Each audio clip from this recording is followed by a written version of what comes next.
Assalamualaikum warahmatullahi wabarakatuh. Berdoa untuk orang yang telah meninggal merupakan sebuah anjuran bagi umat Islam, apalagi yang didoakan itu adalah keluarga sendiri. Rasulullah Shallallahu Alaihi Wasallam pernah menyampaikan dalam salah satu haditsnya, bahwa setiap orang meninggal, akan terputus hubungannya kepada orang yang masih hidup di alam dunia, kecuali melalui 3 perkara, yaitu, sedekah jariah, ilmu yang bermanfaat, dan anak yang soleh yang selalu mendoakan kedua orang tuanya. Hadis riwayat Muslim. Pada video kali ini, admin akan memberikan sebuah kisah tentang pahala bacaan surat Yasin yang dirasakan ahli kubur yang telah meninggal dunia. Mau tahu bagaimana kisahnya? Simak ulasannya dengan menonton video ini hingga akhir. Namun, sebelum lanjut, agar channel ini bisa menjadi lebih berkembang lagi dalam menebar kemanfaatan dan juga kebaikan, dengan kerendahan hati, saya ingin mengajak Anda untuk terus mendukung channel ini dengan cara tekan tombol like, subscribe dan aktifkan notifikasinya, serta berkomentarlah dengan bijak. Terima kasih. Sahabat sang pencinta ulama channel, dikabarkan dari Al-Hasan bin Al-Haytham bahwa suatu ketika ia mendengar Abu Bakar Al-Atrushi bin Abi Nashr bin Etimar bercerita. Suatu masa, terdapat seorang anak laki-laki yang senantiasa mendatangi pekuburan ibunya setiap hari Jumat. Setiap kali bersanding dengan pusara ibunya, ia akan dengan khusyuk melantunkan surat Yasin. Ia terlihat begitu khusyuk, dibacanya ayat-ayat Al-Quran itu dengan penuh hikmat. Sambil sesekali ketika menghentikan bacaan untuk mengambil napas, ia mengenang masa-masa indah dengan ibunya. Sungguh, pemandangan itu begitu memilukan, melihat seorang anak yang duduk terpekur sambil membaca Al-Quran di samping pusara ibunda tercintanya. Ketika ia telah selesai, ia kemudian berdoa, "Ya Allah, sesungguhnya aku membagikan pahala membaca surat Yasin ini. Maka jadikanlah bagian itu terhaturkan kepada para arwah yang bersemayam di pekuburan ini." Seminggu kemudian, tepat di hari Jumat berikutnya, anak tersebut kembali melakukan rutinitas mingguannya itu. Mendatangi pusara ibunya, duduk dengan khusyuk, dan kemudian melantunkan surat Yasin untuk dihadiahkan kepada ibundanya, serta para arwah di pemakaman itu.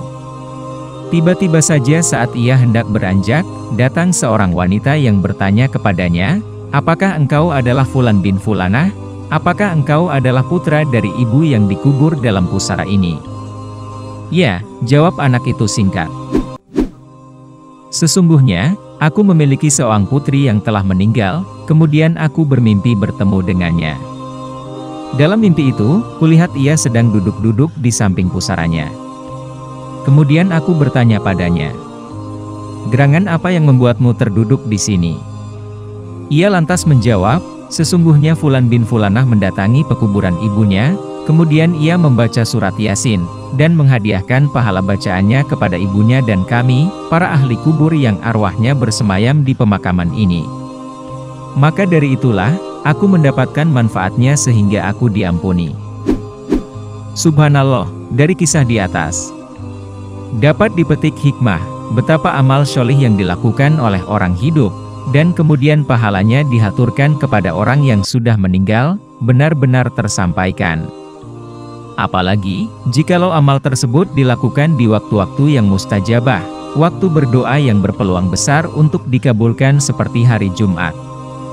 Sungguh beruntung sekali, orang-orang yang mau mempergunakan hari Jumatnya, untuk dimuliakan dengan memenuhinya dengan amal-amal kebaikan, seperti ziarah kubur, dan membaca Al-Quran. Karena, para ulama pun juga menjuluki hari Jumat sebagai Sayyidul Ayyam, induk dari segala hari dalam seminggu. Sahabat sang pencinta ulama channel, demikianlah kisah pahala bacaan surat Yasin yang dirasakan oleh ahli kubur yang sudah meninggal. Semoga dengan adanya video ini, dapat menjadi pelajaran bagi kita, agar selalu mendoakan orang-orang yang telah meninggal dunia, terutama keluarga dekat kita. Karena sesungguhnya, tiada yang dapat ahli kubur itu lakukan untuk meringankan siksanya kecuali dengan menunggu doa orang yang masih hidup, terutama keluarganya. Marilah kita berdoa kepada Allah Subhanahu wa Ta'ala, semoga kita diberikan rahmat oleh Allah agar dapat terbebas dari siksa kubur, dan semoga diberikan jalan yang lurus oleh Allah untuk tetap istiqomah dalam iman dan Islam, sehingga kelak dapat diridhoi oleh untuk masuk ke dalam surga dengan hisab yang ringan. Amin ya robbal alamin. Jika terdapat kesalahan dalam penyampaian materi, kami mohon maaf. Itu adalah murni kesalahan dari kami sendiri. Jika benar, serta memberi manfaat bagi Anda, itu semata-mata datangnya dari Allah Subhanahu wa Ta'ala. Terima kasih sudah menonton dan sampai jumpa di video kami selanjutnya. Tetap dukung kami. Wassalamualaikum warahmatullahi wabarakatuh.